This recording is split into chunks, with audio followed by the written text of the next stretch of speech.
Vaatame siis veidikene ka seda, et miks töötajad ära lähevad.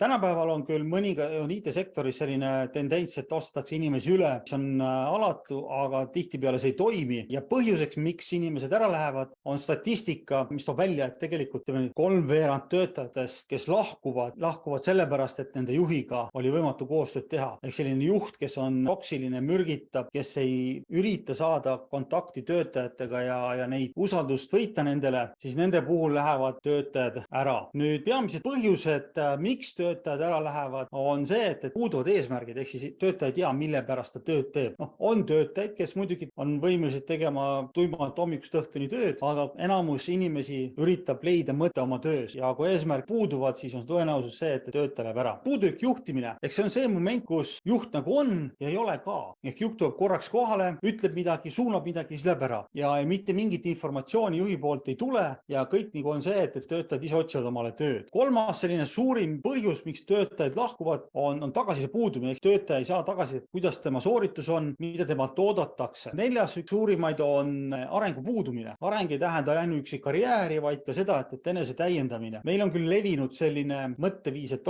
meil on internet olemas, otsin internetist, vaatad nii edasi. Tegelikult on näitanud uuringud hoopis vastupidist trendi, ehk kui levinud on stereotüüp, et noortele meeldib õppida iseseisvalt netis, siis tegelikult enamus noori ikkagi eelistavad sellist konkreetset koolitust, mis mingi kell hakkab ja mingi kellani läheb ja kus on koolitaja. Ehk sellist iseseisvat õppimist on väga vähe. Tegelikult inimesed tahavad sellist koolitajat, kes siis juhendaks neid, annaks neile ideid, soodustaks siis mõtlemist ja diskussiooni. Lisaks sellele on töötajate lahkumise üheks põhjuseks halb töökeskkond. Ehk siis meil tänapäeval räägitakse küll väga palju toetavast töökeskkonnast, erinevatest hüvedest ja nii edasi. Siiski on tehtud eelmise sajandi alguses juba uuring, kus vaadati, kuidas mõjutab töökeskkond töö tulemusi. Jah, on teatud piir, kust allapoole minnes töö tulemused langevad. Nüüd saavutades teatud piiri ei mõjuta töökeskkond enam töö tulemusi. Ehk siis sisuliselt öeldes on see, et kas töötaja saab tasuta tassi kohvi või ei saa, see otseselt näiteks tema töö tulemust, tema pühendumust ei mõjuta. Aga halb töökeskkond on üks põhjus, ehk siis kui tal ei ole näiteks sobivaid töövahendeid või kolleegidega suhted halvad ja juht ei toeta seal, siis loomulikult töötaja läheb ära. Viimane üks kõige suuremaid põhjuseid, miks töötajad lahkuvad, on ülekoormus, ehk siis töötajad teevad rohkem, kui nad peaksid tegema ja juht ei sekku sinna, lihtsalt annab kogu aeg juurde, et kuule, et on vaja ära teha, me kõik pingutame. Ehk juhi ülesanne on tegelikult ka vaadata seda, et ülekoormust ei tekiks.